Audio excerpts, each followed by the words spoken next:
హల్లెలూయా, హల్లెలూయా, హల్లెలూయా. మనము వేటిని విడిచిపెట్టాలంటే మరి పౌలు గారు తిమోతి గారికి రాసిన 2వ లేఖలో మనం చదువుకున్నాం. యవ్వన వ్యామోహాలను విడిచిపెట్టాలి. ఈ లోకపు వ్యామోహాలను విడిచిపెట్టి ఆ ప్రభుని వెంబడించాలి అని మనలను ఈనాటి దివ్యగ్రంథ పఠనాల ద్వారా ఆ ప్రభువు ఆశిస్తూ ఉన్నాడు.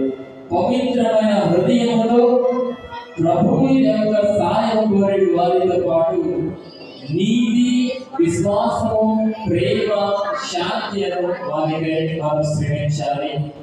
ఈ లోకము ప్రసాదించే అశాశ్వతమైన శాంతి కోసం కాదు, లేదంటే అశాశ్వతమైన ఆనందం కోసం కాదు మనము ప్రాకులాడాల్సింది.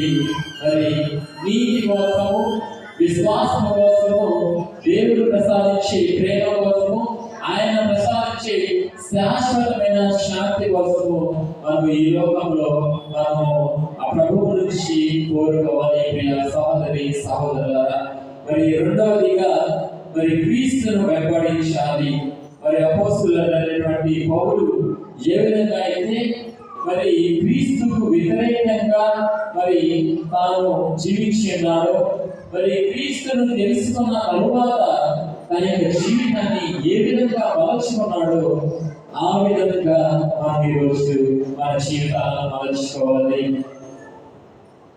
ఇటువంటి జీవితాన్ని క్రీస్తు ప్రభువు ఈరోజు మన నుండి కోరుతున్నాడు. ప్రియ సహోదరి సహోదరులారా, కాబట్టి ఈనాటి మరి ప్రార్థన కార్యక్రమంలో మరి దేవుడు మనకు ప్రసాదించినటువంటి ఈ గొప్ప జీవితానికి